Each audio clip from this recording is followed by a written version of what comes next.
¿Cómo están, maestros de escuela sabática? Bienvenidos a esta actividad en la lección número 4, que se titula El llamado al discipulado.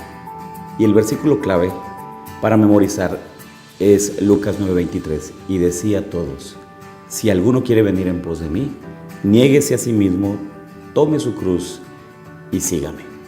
Ser un discípulo es algo muy importante, y en este tiempo más, porque Dios está haciendo llamados directos a sus hijos.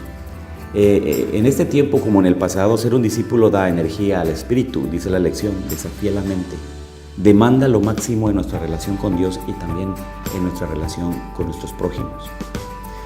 Dios toma a los hombres como son, los educa, los forma para sus propósitos y entonces los envía a trabajar. Esta semana, la semana 4, consideraremos entonces de qué modo llamó Jesús a los que habían de seguirlo y qué lección podemos aprender que puede ayudarnos en nuestra continuación de la obra que Él comenzó en la tierra.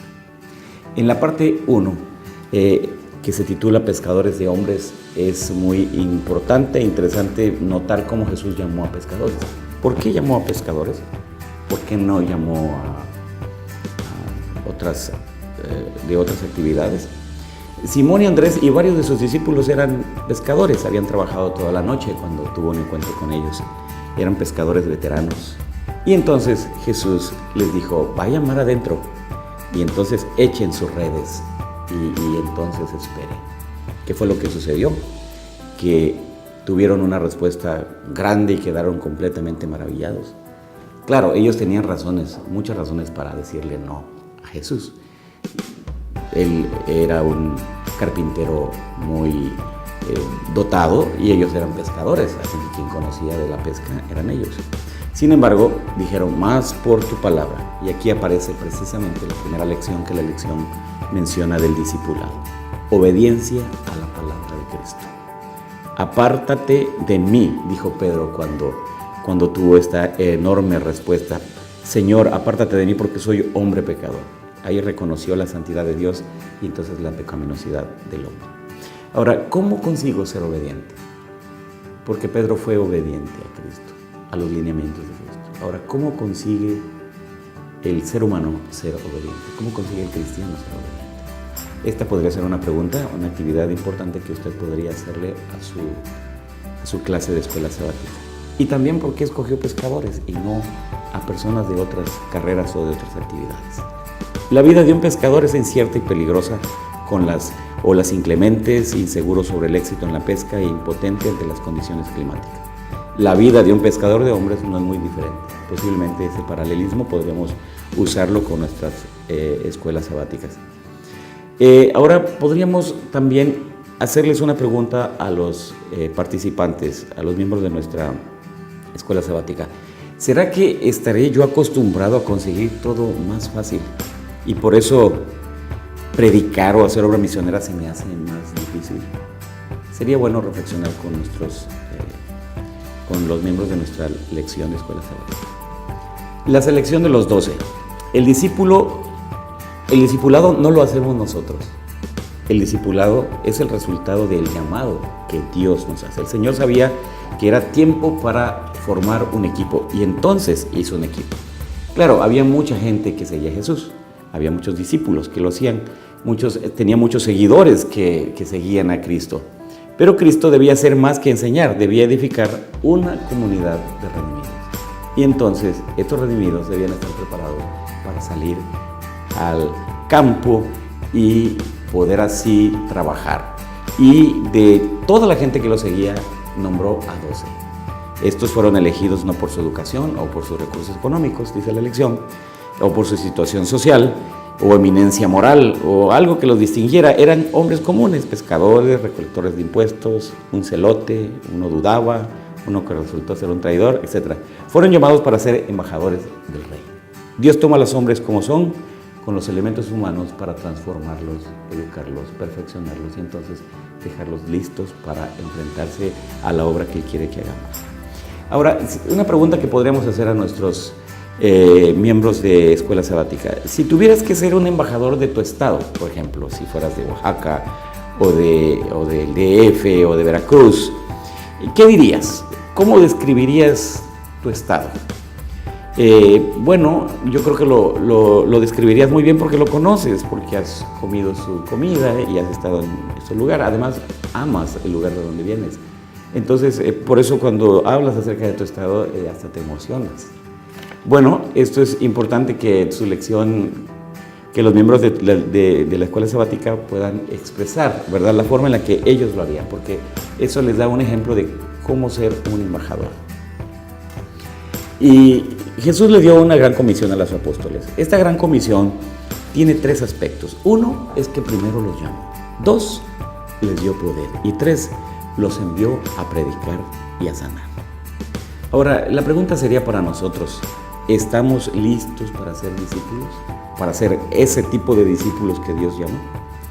Y leo textualmente lo que la lección dice. La vida del discípulo puede mantenerse solo cuando su vida está totalmente entregada a Cristo, sin nada que se interponga, ni oro, ni plata, ni padre o madre, ni cónyuge o hijo, ni la vida, ni la muerte, ni las contingencias de hoy, ni las de mañana se interpondrán entre el discípulo y Cristo. Solo importan Cristo, su reino y el testimonio en un mundo perdido. Es muy importante que les hagamos esa pregunta. ¿Estás listo tú para ser un discípulo? En la lección del miércoles, que es el envío de los 70, Jesús los envió en un viaje de prueba, los envió en una aventura, como decimos actualmente en lenguaje simple, como un cale. En su ministerio muchos discípulos siguieron a Jesús. Cuando Pedro dirigió la selección de un reemplazo de Judas, el grupo contaba con lo menos, dice la lección, 120 discípulos. Pablo dice que Jesús tuvo no menos de 500 seguidores. Solo el Evangelio de Lucas registra el envío de los 70. Muy típico de la mente misionera de Lucas, dice la lección. El número 70 es simbólico en las Escrituras. Génesis 10, por ejemplo, habla sobre 70 naciones, 70 ancianos que ayudaron a Moisés.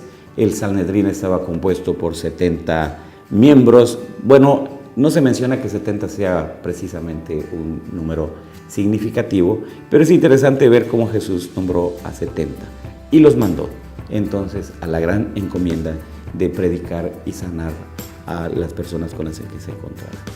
Y ahí hubo mucho gozo y satisfacción cuando ellos regresaron e informaron a Jesús y le dijeron: hasta los demonios se nos sujetan en tu nombre. El éxito de la ganancia de almas nunca es el trabajo del evangelista, es el trabajo precisamente de Dios. Pero hay 3 reacciones de Jesús ante el éxito de los 70 que debemos de tomar en cuenta. Primero, el éxito de la evangelización, porque al tener éxito la evangelización, eso quiere decir que la derrota de Satanás era clara. Segundo, se promete que cuanto más involucrada esté una persona en la evangelización, más autoridad tendrá. Y tercero, el evangelista no debe gozarse por lo realizado en la tierra, sino porque su nombre está escrito en el cielo.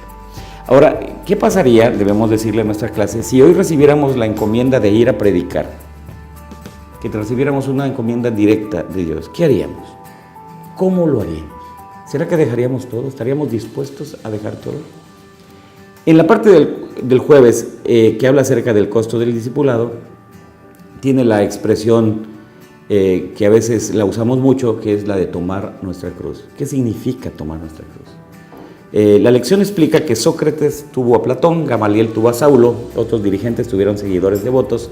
La diferencia entre el discípulo en tales casos y el discipulado de Jesús es que los primeros están basados en filosofías humanas, mientras que el último se basa en la persona y los logros de Cristo.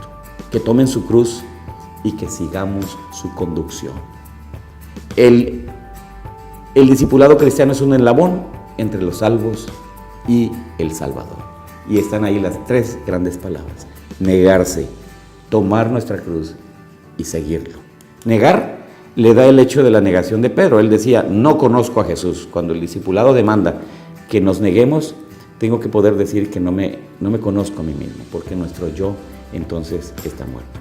En su lugar debe vivir Cristo. En segundo lugar, tomar la cruz cada día es un llamado a experimentar la crucifixión propia, continua en nuestra vida. Y tercero, seguir demanda que la dirección de la vida sea señalada por Cristo y solo por Él. Podemos hacer en este momento reflexionar a nuestros alumnos sobre el significado de negarse, tomar y seguir. Y para terminar, podríamos preguntar también a nuestros miembros de la escuela sabática, ¿qué estamos dispuestos a perder por seguir a Cristo? Casa, dinero, trabajo, status quo, cosas que hemos juntado para nuestra vejez. ¿Qué estamos dispuestos a perder por seguir a Cristo y ser su discípulo? Bueno, esperamos que estas ideas generales y estos tips puedan ayudarles en su desempeño como maestros de escuela sabática. Gracias.